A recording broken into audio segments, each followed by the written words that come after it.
Hey everybody, welcome back to Sticky Floor Friday, the internet movie show that loves pumpkin pie almost as much as it loves Jason Statham. Man, that Sticky Floor Friday last week with the Transporter 3 was pretty embarrassing, right? What's that? You didn't see it? Oh, well, kind of went something like this. I can't believe I just said that about Transporter 3, but I did. And you know, Jason Statham, God, I love you. He is the greatest action hero of all time. I swear to God, I could totally just kiss him with my tongue.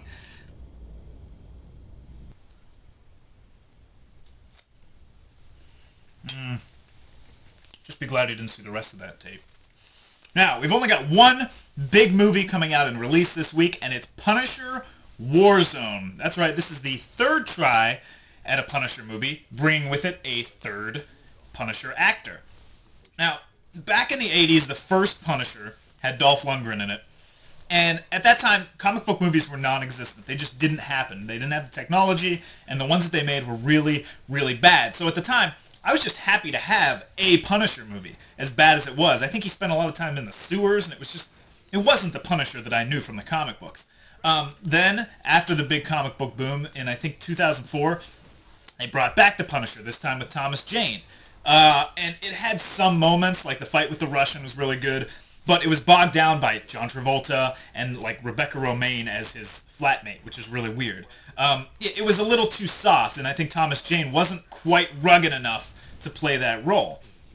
You know, back in the day, the thing is that they keep trying to make the Punisher because he's so much different than all the other Marvel superheroes. First of all, he's not a superhero. He's just a crazy dude who murders people and takes out vengeance on people who killed his family. Then he's just killing people. And yeah, they're guilty and all, but he's just being outrageous in his murders. Like, here's a recent issue of The Punisher, and you can see what the appeal would be as a kid. You know, you just look, it's like you turn to a page, and here we've got Frank Castle tossing a dude who's already missing his legs into a shark. There you go. Then the shark, of course, chomps on the guy's eyeball and his face. I mean, ridiculous stuff. You don't see this everywhere. And especially you don't see something like this, which you can see as a kid. You'd be pretty excited. You ever see Spider-Man do that? I don't think so. So, here we go. It's our third try. And I'm really hoping that they can finally get it right. It's a hard R. There's going to be a lot of violence. It's going to be really over the top. I'm going to be cautious in my nerd factor. I'm going to give it about a 3 out of 5. Take off 2 for each of the bad movies that came before it. But I'm hoping that this movie's good because I can't handle another reboot.